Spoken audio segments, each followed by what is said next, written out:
ഈ ധനു ലഗ്നത്തിന്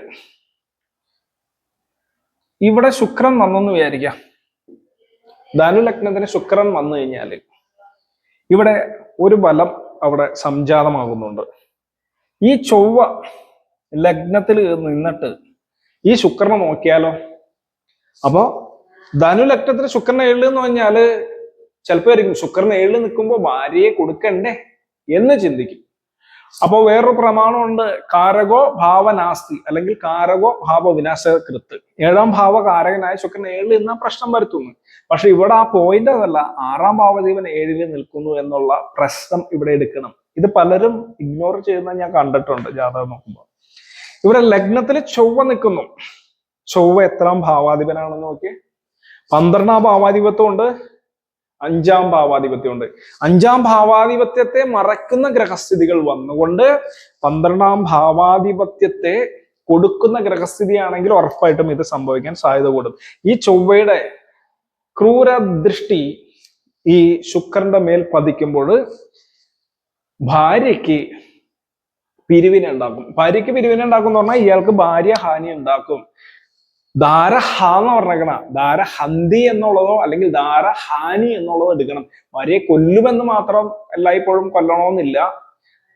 അതിന്റെ മറ്റുള്ള ഗ്രഹങ്ങളുടെ സ്ഥിതി, വ്യാഴത്തിന്റെ ദൃഷ്ടി 7-നുണ്ടോ, ശുഭഗ്രഹങ്ങളുടെ യോഗമുണ്ടോ, ഇതൊക്കെ നോക്കിയിട്ടാണ് ഡിവോഴ്സ് ആയിരിക്കോ അല്ലെങ്കിൽ ഒന്നിൽ കൂടുതൽ വിവാഹമായിരിക്കോ, ഭാര്യ സഹകരണം ഇല്ലാത്തവളായിരിക്കാനാണോ വിധി എന്നൊക്കെയുള്ള കാര്യങ്ങൾ വരുന്നത്. പക്ഷെ ഈ മെയിൻ പറഞ്ഞ 6ാം ഭാവാധിപതി 7-ൽ പോകുക എന്നുള്ള കാര്യം, 12ാം ഭാവാധിപതി വന്ന് ലഗ്നത്തിലിരുന്ന് 7-നെ നോക്കുക എന്നുള്ളത് വളരെ പ്രധാനമാണ്. ഇനി ഇതിൽ തന്നെ വേറൊരു കാര്യം പറഞ്ഞിട്ടുണ്ട്. എന്താ പറഞ്ഞേക്കണത്? പുത്രസ്ഥാന ഗതസ്തു പുത്രമരണം പുത്രോ വന്യരക്ഷതി എന്നുള്ളത് നമ്മൾ പുത്രോ അവനേയ ഗച്ഛതി എന്ന് വേണമെങ്കിൽ നമ്മൾ എടുക്കണം. പുത്രസ്ഥാനത്ത് അവനേയൻ വന്നിരുന്നാല്, ഇത് ചൊവ്വ വന്നിരിക്കുന്ന കൊണ്ടല്ല കേട്ടോ. ഇത് കന്നി ലഗ്നത്തിന് ചൊവ്വ 5-ൽ പോയി ഇരിക്കുന്നത് കൊണ്ട് അല്ല വിഷയം വരുന്നത്.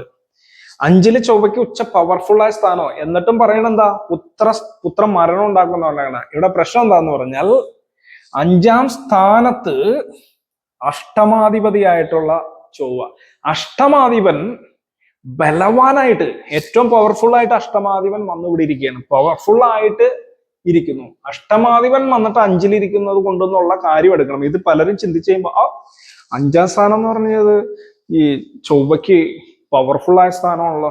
അജ വൃഷഭ മൃഗ അങ്കന കുളീര ചഷ വണിജോച്ച ദിവാകരായ തുങ്ക. അജ വൃഷഭ മൃഗ എന്ന് പറഞ്ഞ മകരത്തില് ഉച്ചരാശിയാണല്ലോ ചൊവ്വ എന്ന് ഉദ്ദേശിച്ചിട്ടല്ല. ഇവിടെ ഭാവ ആധിപത്യം എന്നുള്ളത്, അഷ്ടമത്തിന്റെ ആധിപത്യം ഉള്ള ചൊവ്വ വന്നിട്ട് 5-ൽ ഇരിക്കുന്നു എന്ന് നമ്മൾ മനസ്സിലാക്കണം. അപ്പൊ അഷ്ടമാധിപൻ വന്ന് 5ാം സ്ഥാനത്തിരുന്നാൽ 5ാം സ്ഥാനത്തിനെ ഹനിക്കാനുള്ള സാധ്യത ഉണ്ടെന്നുള്ളത് എടുക്കേണ്ടതാണ്. ഇനിയും ഇതിൽ കുറെ കളികളുണ്ട്, വേറെ കുറെ കോൺസെപ്റ്റുകളിലുണ്ട്. എല്ലാം കൂടി പറഞ്ഞാൽ നിങ്ങൾക്ക് മനസ്സിലാവില്ല. അപ്പൊ ഇത് വേണമെങ്കിൽ പഠിച്ചു വെച്ചേക്കുക. അപ്പൊ ആർത്തവന ഇത് പലപ്പോഴും ചൊല്ലാറുള്ളതാണ്. അപ്പൊ ഇങ്ങനെ വരാഹമിഹിരാചാര്യൻ ഒരു ശ്ലോകത്തിൽ പറഞ്ഞിരിക്കുന്നത് ഓരോ രാശിയിലും ഇത് എടുത്ത് മാച്ച് ആവുന്നുണ്ടോ എന്ന് നിങ്ങൾ നോക്കുന്നത് നല്ലതായിരിക്കും. ഞാൻ ഈ കൂടുതൽ ദീർഘിപ്പിക്കുന്നില്ല. ഇന്നത്തേക്ക് ഇത്രയേ ഉള്ളൂ. ഇനി അടുത്തൊരു വീഡിയോയിൽ വേറൊരു വിഷയമായിട്ട് കാണാം. എല്ലാവർക്കും ഒരിക്കൽ കൂടി വണക്കം.